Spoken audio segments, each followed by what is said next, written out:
all semester to a real-world problem. So I would like to turn it over to our group talking about reducing anxiety and depression among new college students, easing transitions, and improving student health and wellness throughout college.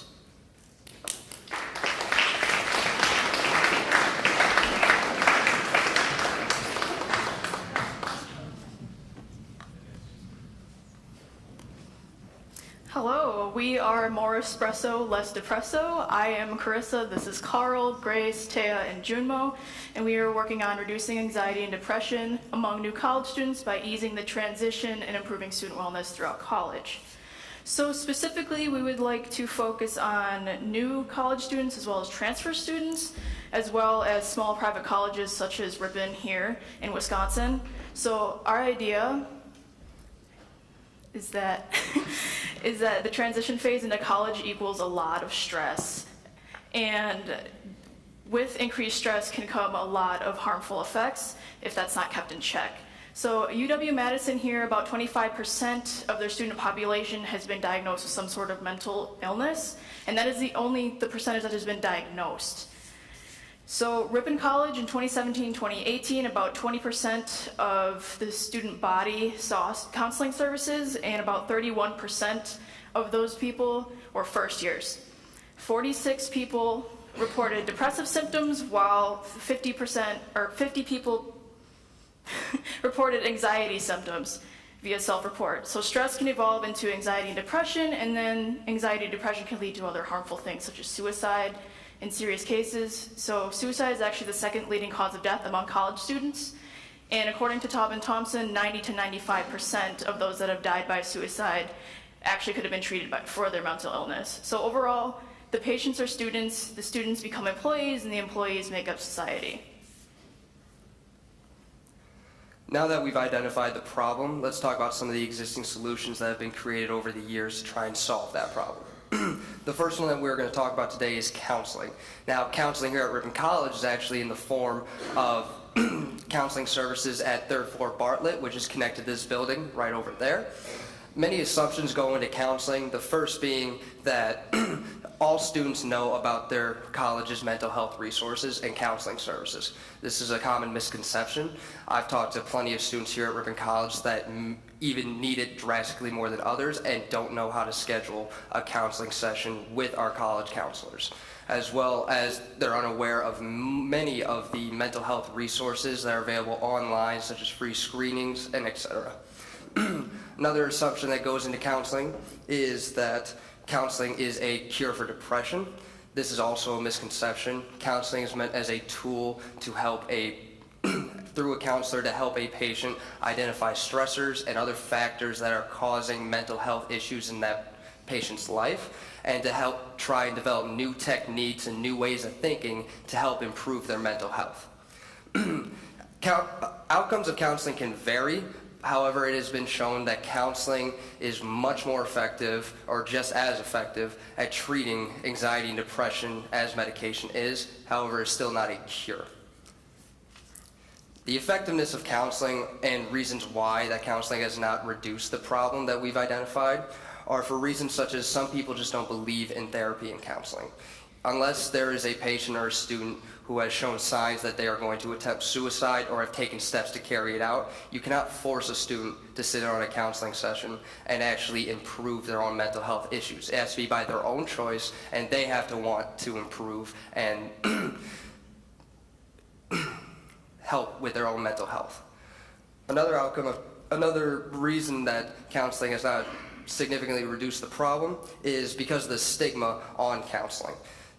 For men specifically, we're taught from a young age to hide our emotions and just show nothing but strength. Going out and trying to ask for help and talking about our emotions can be seen as a sign of weakness and can keep multiple individuals from seeking the help they may need.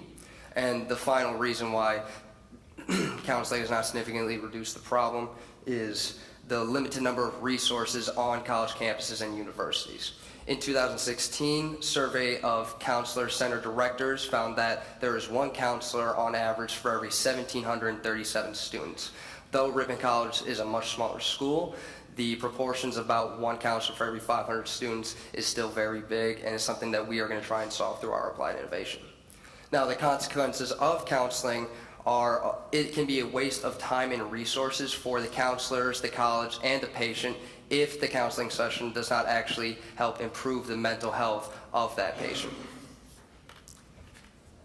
The next existing solution we'd like to talk about is that of medication. There are many forms of medication for depression and anxiety. We decided to focus on antidepressants, which are a broad class of medications that are commonly used in the treatment of depressive disorders.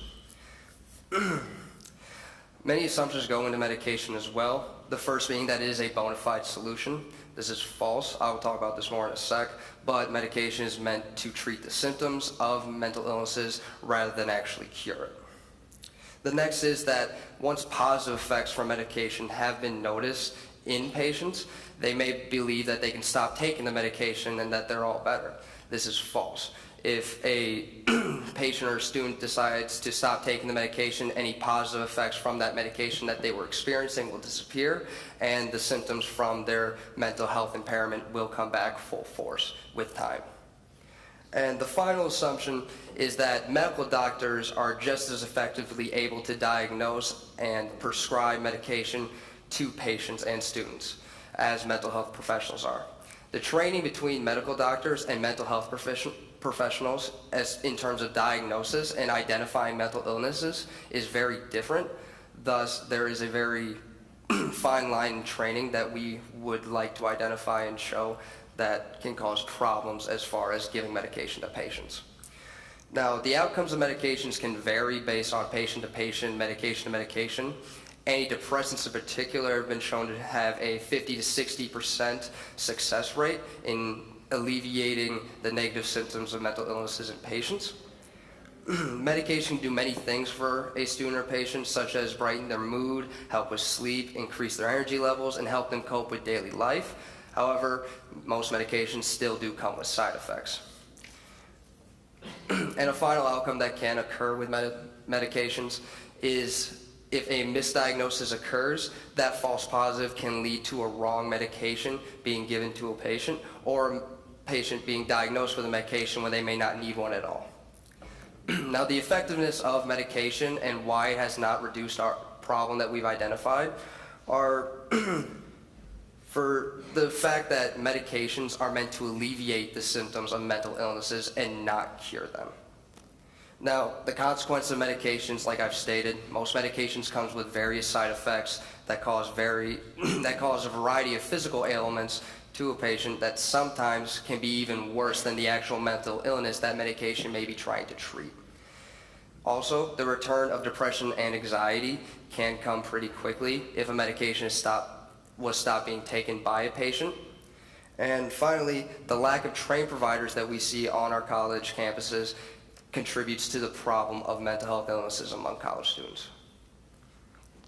So what our solution strives to do is address issues through all 4 years of college, and we don't want to leave students just dropped into college where you're suddenly making a lot of your own choices. You have a lot of different options available to you. You're suddenly responsible for a lot of different things that you haven't been responsible for before. So we want students to feel supported and know all the great resources that are available at a campus like Ripon College. The first year, there's a lot going on, so most of our programming and focus is on the first year and helping students establish healthy habits and making sure that they're educated about what they need to do to stay healthy. There's a really strong mental and physical health balance. With one going up, the other goes up as well, and they can fall at the same time as well. So the first year, we really want to help students transition well. We want them to know what's available on campus, know how to take care of themselves. We just want them to feel supported and welcomed to the campus where they're joining. Second year, sophomore year, there's a lot of emphasis on future, what your career is going to be, what major you're going to declare. There's a lot of pressure and stress that can cause students to begin feeling anxious and begin having a lot of doubt that sophomore year. So we really want students to feel like they have the information and help they need to choose that future career. Junior year, balance is really tough. You've got things like Catalyst 300, really hard classes coming at you, and you really want to do your best, but you also need to take care of yourself. You need to have that work-life balance. And so in junior year, we want to help students be reminded that take time for you, keep yourself healthy, don't spend all your time doing homework in your room, because that's no fun. Senior year, we also want to focus on another transition. That's a transition out of college, which can be scary as well. You're about to take on a whole new lifestyle. So we want students to feel like they've got all the info they need to do their own taxes, or move into grad school, or just move into that next stage of life. So the first thing we'd really like to do is during Welcome Week. How many of you did Welcome Week activities at a university? Some of us? Yeah. How many of you did health and wellness Welcome Week activities? Yeah, our group didn't do health and wellness, and we're not sure if we missed it, or maybe it just wasn't part of our curriculum, but we think that would be a great way that Ripon could kind of augment what's already going on. We have a great Welcome Week here, and so we'd like to implement an informational and interactive seminar for students. So we'd like to have an area professional. That could be an alumni, it could be health and wellness, really anyone who feels passionate about this coming. And the first component is educational, telling students what's available here and telling students how to use those resources to take care of themselves, reminding them that you need to stay healthy physically if you want your mental health to stay good, vice versa.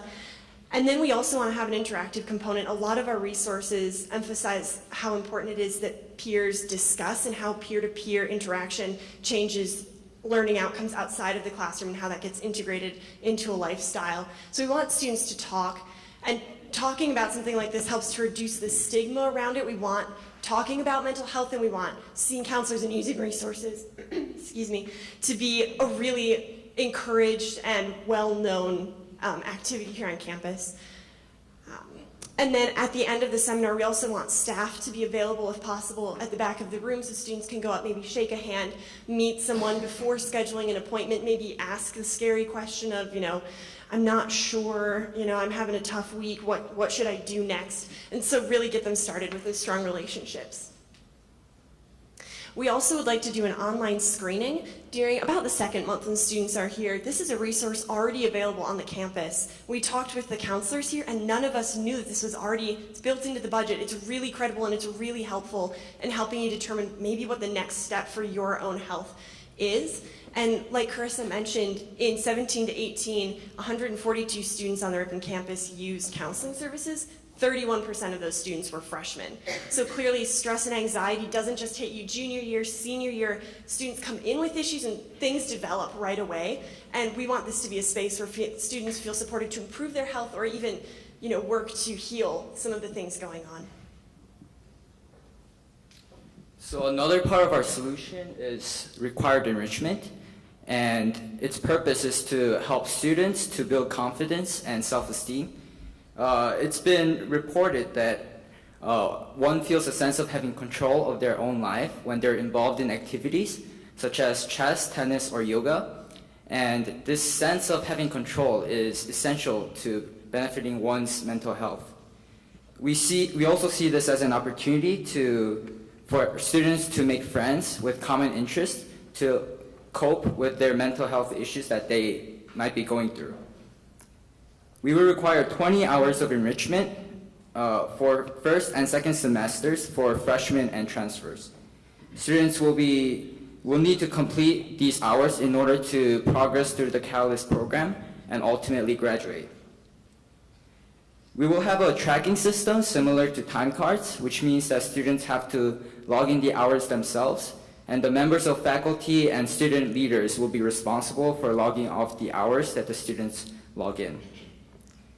There will be optional events like floor homework night, cooking and gaming events available to fill up the 20 hours of enrichment credit required that they were not able to complete from clubs.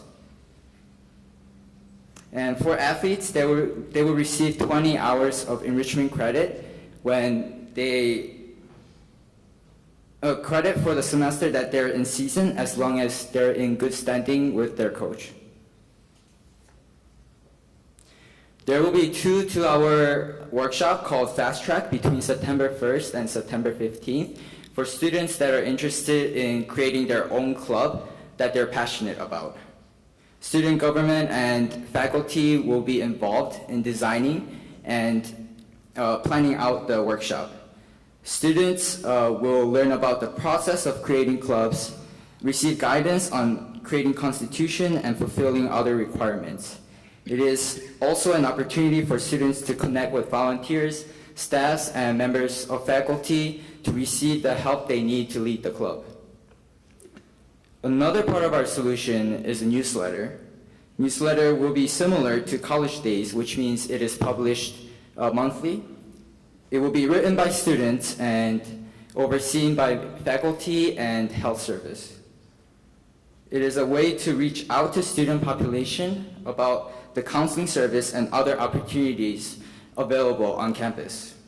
It is an opportunity for education on campus, and there will be a first-person stories from students on how they took advantage of the opportunities that were given on campus and ultimately overcome the mental health issue that they had.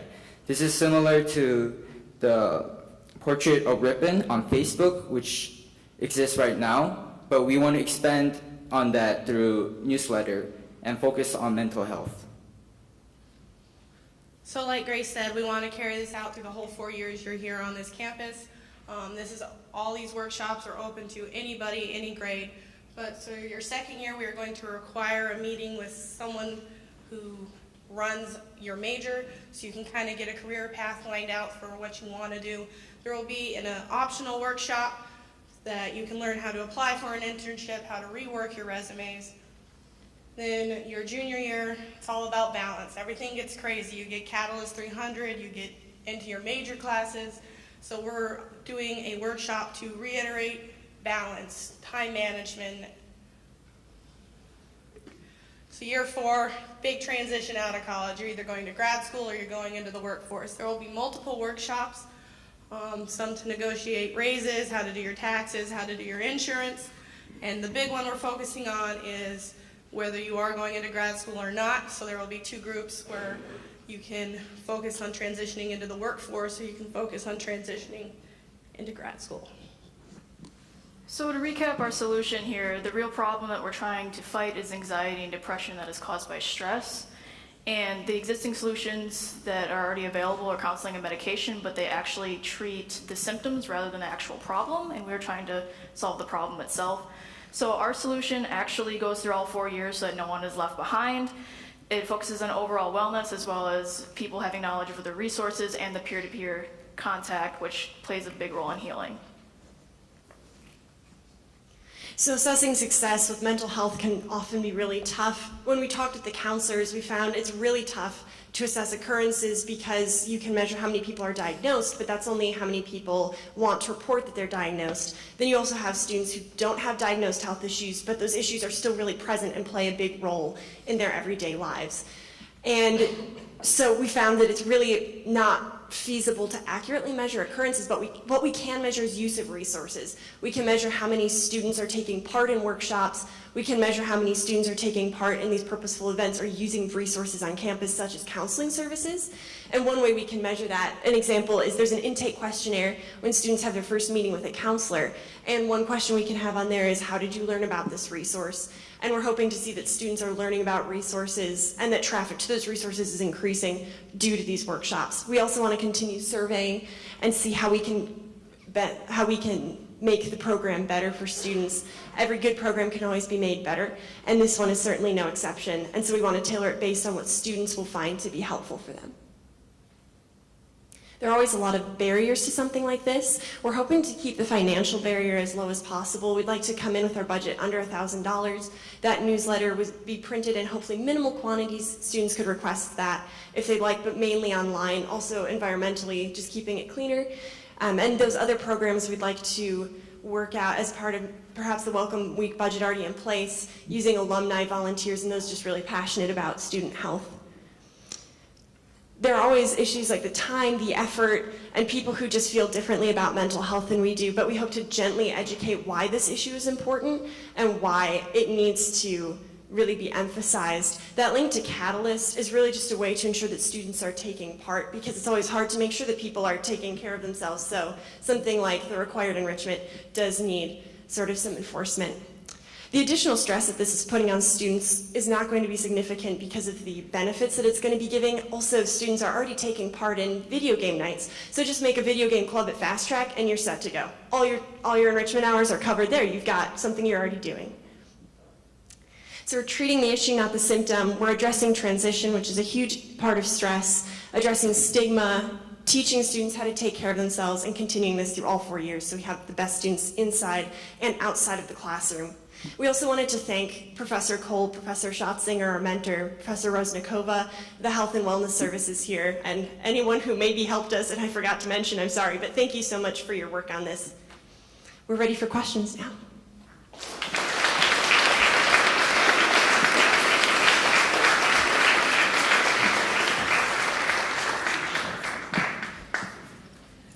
Questions? We've got a microphone ready to go.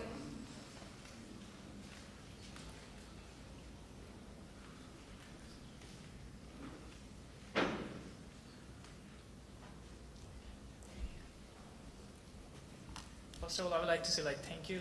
The presentation was really good. The ideas were really good.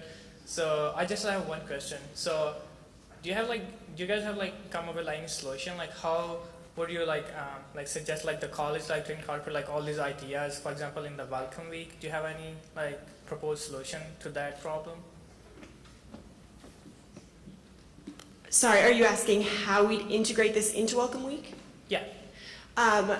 We had thought that if it was possible to either add this in as an event or perhaps substitute it with another event. We're hoping to keep it brief, about an hour and a half, so we really don't want it to become burdensome if it were in addition to what's already going on, or maybe integrating it with other educational components that the college wants to give to students and maybe deliver it in an integrated manner with those components.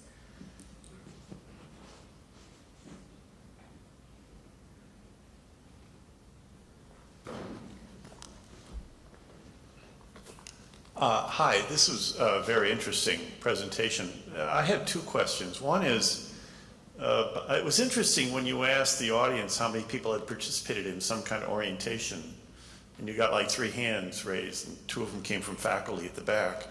And that's surprising, because I think every student here went through Welcome Week, where I'm pretty sure Chris would say there was an awful lot of the very thing you were asking about. One of the problems with adding things to Welcome Week is that you get this kind of blah blah effect where a new student, a new anybody, can only absorb so much, and then they tune it out and say, when's the party begin? And I'd like to hear you comment about that. And the second thing that struck me is the issue about the enrichment, the 20 hours enrichment, where you've got a massive difference between an athlete who comes here and automatically fulfills it by just going to practice versus a student. And there's a paradox there, because you're requiring something of the student in order then for them to enrich themselves. And anybody who's been in college knows that when you require people to do anything, they don't like it. So I was wondering if that had occurred to you and what you would have to say about that. So for the requirement enrichment, the reason we decided to give athletes the credit for the semester that they're in season is because they put in a lot of hours of work, going to practice and going to the matches. So the number of hours that add up is way beyond 20 hours. So we just decided it would be best to just give them the credit that we believe that they deserve, as long as they are in good standing with their coach.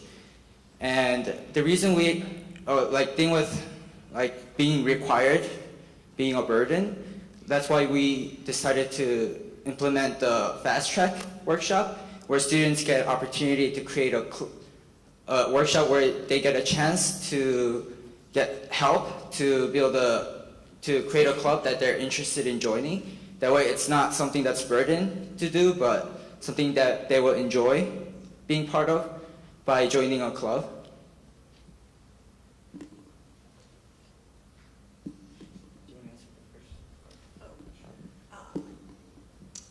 So adding things to Welcome Week is always tough because students can always hide in their room, can always not take part.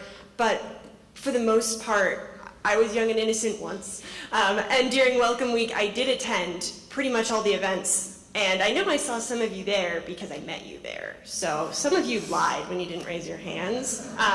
But we know that students do attend those events, and it's just we really want to help students be educated about how to take care of themselves so they know right away. So there might be other ways to do that like this newsletter, we really want to have resources available there. And of course, students cannot read that if they get it in their email, but we want to reiterate this component so that it really gets through to students, because we have a lot of students developing health issues just due to a lack of knowledge of how to take care of themselves, and then a lack of spending the time on themselves that they need to spend.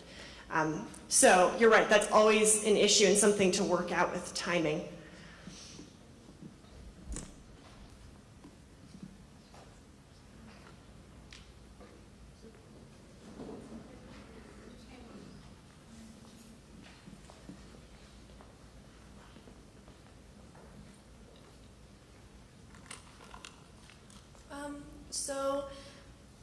How are you planning to address the anxieties that students might have before they come to school? Like if they're randomly getting paired for a roommate, they might be pretty worried about that, or just the transition from being with their parents to just being on their own, or just fitting in general, that sort of anxiety. One thing with this workshop we really want to do during the interactive component is talk about what are we worried about and why, like how can we deal with that worry, and why is this not as scary as it seems, because often things look a lot scarier than they are. You guys feel free to weigh in on this, but there was a really great panel actually in this room this semester about mental health, and one thing they talked about is that you can heal mental health issues by building resilience and by overcoming trauma and by rebuilding that. And so part of what we're trying to do is rebuild that resilience and help people connect. Maybe you didn't connect with your roommate well, but you are taking part in these enrichment hours, and you have a group that's doing yoga together like once a week, and you're also building Legos with people, so you're connecting with people who are similar to you in some ways, and so we're trying to help students make those important connections. Thank you. I think we have time for one more, if anyone has another question.